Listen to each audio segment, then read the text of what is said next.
I'm Rob from Barefoot Gaming, and today we review Dash Dash World for virtual reality. Buckle up, boys and girls.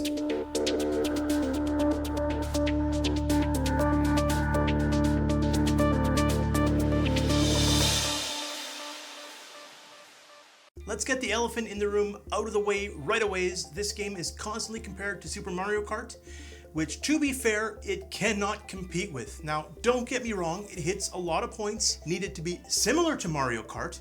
It's got very interesting tracks. It's got the ability to pick up weapons and fire them at your enemies. There are boosts, there are jumps, and actual live obstacles on the track aiming to take you out.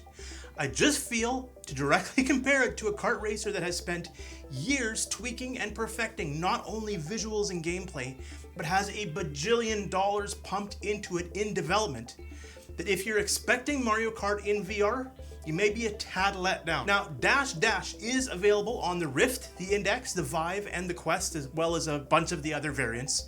And it supports not only multiplayer, but cross-play multiplayer, which is actually a pretty big deal, because the odds are that will improve your odds of being able to find someone to race against online.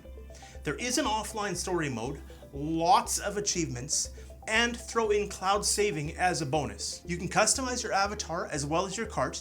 There are a plethora of control options, from grabbing the wheel itself to sitting back and relaxing using your stick to do all the steering while you reach up and grab the weapons to take out your opponents.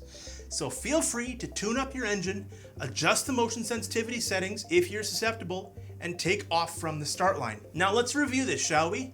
Dash Dash World goes for $25 US, 32 Canadian, and 22 Euro. There is no question this is the first game I've played native to VR that feels like Mario Kart. See?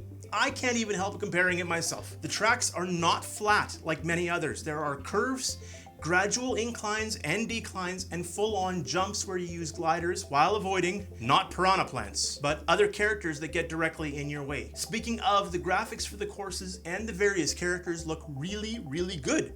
What I'd really like to spend a little time talking about, though, is all the work they've spent into making this available to a large percentage of people that struggle with playing VR. The comfort mode option. The first option is a focus helmet, which pops a helmet on your head and eliminates some of your peripheral without taking away from the realism. Then there's a virtual frame, which gives you physical reference points to your body, like the car frame that you can see all around on your peripheral, but you still have a static image that you have to look through. There's a virtual focal point and a dynamic blinder. Now, what that does is, well, it's what it sounds like. It creates a gray outer edge depending on the speed and head movement. Then there's a 3D virtual guide, which lets you focus on a specific target in front of your vehicle as you drive through the course. And then there is Smooth Assist, which smooths out your peripheral vision and reduces any jerkiness. I am freaking blown away at the amount of effort they have put into making this game accessible. This is a fun game put out by people that clearly care about VR. This is no port, this is not an afterthought. This is a fun racing game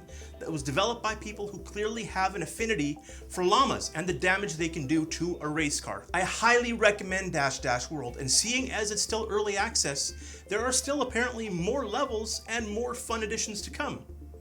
Also, I've noticed you forgot to subscribe. It's that little subscribe button down there, and there's a little bell beside it to remind you when our videos come out as well. I'm just saying, thank you so much for sharing Barefoot Gaming videos, and there are lots more coming up. Thank you for watching, and I will talk to you again really, really soon. See ya.